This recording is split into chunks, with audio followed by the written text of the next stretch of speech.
Golf Central on YouTube is brought to you by the new Paradigm Woods and Irons from Callaway. I'm Whit Watson with this Golf Central update. Late on Monday night, PGA Tour officials turned over their agreement with the Saudi Public Investment Fund as part of a review by U.S. Senators Richard Blumenthal and Ron Johnson. The agreement outlines a long-term strategic partnership between the PGA Tour, the Public Investment Fund, and the DP World Tour. It is a framework agreement between those three entities. The for-profit assets of the Tour, the DP World Tour, and the PIF will be combined into what is tentatively being called NewCo. Jay Monahan will be the CEO of NewCo, and PIF Governor Yasir Al-Rumayyan will serve as chairman of the new business's board of directors. The PGA Tour maintains at all times a controlling voting interest in NewCo, and PIF continues to hold a non-controlling voting interest. Calls for the creation of a communications committee to help facilitate a smooth business transition, and calls for the parties to cooperate in good faith and use best efforts to secure world-ranking recognition for LIV events and players. Jody, it seems like there are a ton of issues, large and small, yet to be resolved. What are the most critical open issues in your mind? Well, to me, it's the value of the assets that each party will contribute to this partnership and the size of the anticipated cash investment from the PIF. No specific mention was made of that, although the press had bandied around numbers in the billions. There's also the possibility that the new arrangement will front PIF and Saudi interests in the sponsorship of the tour. There is a provision that the Saudi parties would be entitled to be a tour title sponsor of either the PGA Tour or the DP Tour, and a title sponsor of a premier event. We may soon see a Saudi telecom players championship on the PGA Tour. Other important open issues include what will be the status of the LIV Golf defectors.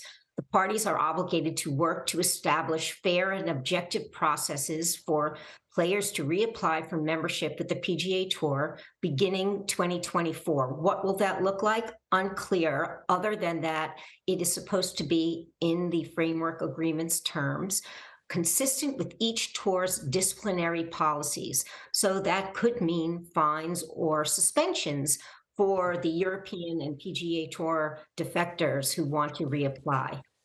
Jody, given the lack of specifics in terms of what the future looks like, is there anything in here that would be a red flag for a Department of Justice or for any kind of regulatory oversight? Or does that kind of information come during those kind of hearings? Well, yes, what the Department of Justice and congressional inquiries have already flagged, meaning that there is no guarantee in this agreement to continue operating LIV Golf. As Commissioner Monahan said when announcing this agreement a couple of weeks ago, it takes a competitor off the board. And that is a red flag to an antitrust regulator. And now that we have the agreement in front of us, it also expressly ends, this is the one of the few binding commitments, it expressly ends all recruitment to a rival tour of current golfers. It's an agreement not to compete in its own terms. There's also concern that is highlighted by what we now see in the framework agreement's provisions that a foreign government is gaining influence, if not control, over an American institution, the PGA Tour, and benefiting from that institution's tax-exempt status. And just say a word about who's actually going to control NewCo, this new golf entity. The terms of the framework agreement say that PIF is to provide operating funds, potentially in the billions. The PGA Tour is supposedly retaining control, regardless of any future investment by PIF. But that's hard to credit. So when you have a business like the PGA Tour hemorrhaging cash, and it then partners with a source of seemingly infinite capital, that source in some way is going to be in charge de facto. Provisions in the framework agreement that say otherwise sound like window dressing to appease regulators and the public. Jody, one of the clauses in this document, the Saudis were at pains to say that they are not waiving their sovereign immunity by signing this document. In fact, they expressly say that they are reserving their idea of sovereign immunity. Is there significance to that?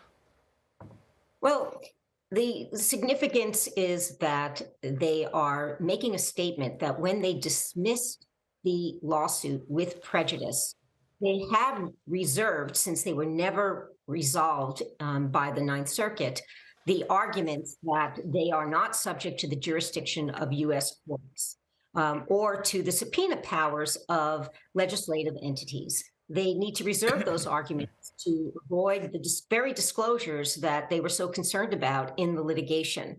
So whether or not a court or a legislator will agree, they wanted to take steps to ensure that they could continue to make those arguments. Jody, did anything that you saw that was revealed in the framework agreement overnight make you think that this could drag on even longer than you previously thought with so many open questions?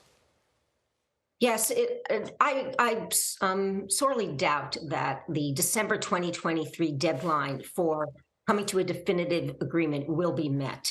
Yes, the parties can extend it, and they're likely to, especially if the reason that they can't reach a definitive agreement is that DOJ and congressional investigations have raised doubt about the partnership's legality. What I predict going forward is something of a dance between the regulators and the parties to NewCo to design a venture that will pass muster.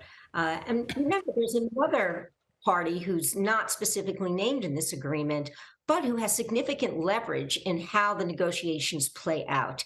And that is the current tour players. So we talked about how the agreement requires the parties to contribute their respective assets to NewCo. The PGA Tour, like most sports properties, has most of its assets in the form of contracts with athletes, agreements with business partners, intellectual property rights, trademarks, broadcast rights. Now, traditional sports leagues and their teams also can own significant real estate in the form of stadiums and arenas, but that's not the case with the PGA Tour. Their most material asset to this agreement are the membership contracts with professional golfers. Those contracts are renewed annually. Golfers are free to terminate them at will and walk away from the tour, which of course is exactly what the LIV Golf defectors did. So the golfers here have significant leverage to shape the deal that ultimately emerges here, because without them on board, what assets does the PGA Tour have to contribute? Jody, is it unfair to say this framework document seemed to be more focused on ending litigation than it was in terms of drawing a picture of what the future was going to look like? That's certainly the case. Both parties were strongly motivated to end the litigation. The PGA Tour, because it simply couldn't afford to continue it, and the Saudis, because they simply couldn't allow a U.S. court to assert jurisdiction and compel the disclosure of what they consider to be state secrets. So in some ways, the framework agreement looks like it is a face-saving measure for both parties to walk away from highly contentious litigation.